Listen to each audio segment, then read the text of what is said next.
वजीरे rail की 10 बड़ी बातें हम आपको बताते हैं। हादसे की जांच के लिए हाई लेवल कमेटी, यहां रेल सेफ्टी कमिश्नर भी अलग से जांच करने की रेस्क्यू ऑपरेशन जो है वो पहले ही तरजीह दे चुके हैं। जख्मियों का जायजा पहले यहां तरजीह है। जख्मियों को मिलेगा सबसे बेहतरीन इलाज। मुतासरीन के लिए किया गया है मुआवजे का ऐलान।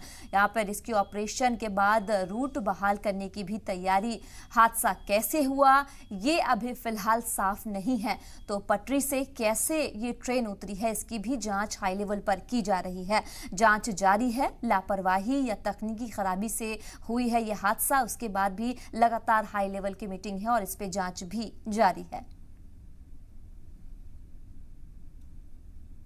बहुत ही बड़ी ट्रैजिक एक्सीडेंट है ये, और सभी दिवंगत आत्माओं के साथ हमारी प्रार्थना है।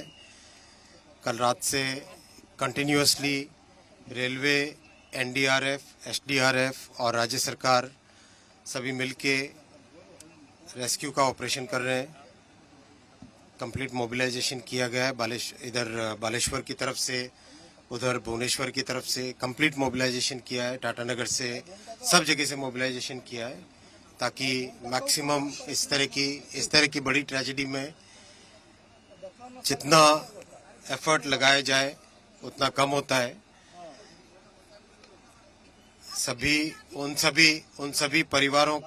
सभी परिवारों के साथ मेरी प्रार्थना है जिनके परिवार का मेंबर इस ट्रेजेडी में चले गए, और सभी जहां पर भी best possible health care facility होगी, चाहे कटक में, भुवनेश्वर में, एम्स में, इधर कलकत्ता में, कहीं पर भी जो बेस्ट पॉसिबल हेल्थ फैसिलिटी होगी वो दी जाएगी। कंपनसेशन का अमाउंट कल रात में रेलवे की तरफ से डिक्लेयर हो गया था। एक हाई लेवल कमेटी भी ऑलरेडी डिक्लेयर हो गई है जो कि इस पूरे एक्सीडेंट में इंक्वायरी करेगी।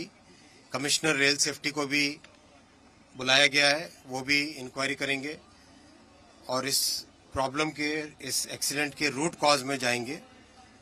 किस कारण से ये प्रॉब्लम हुई वो पूरा का पूरा टेक्निकल से और किस भी कारण से हुई हो वो समझा जाएगा।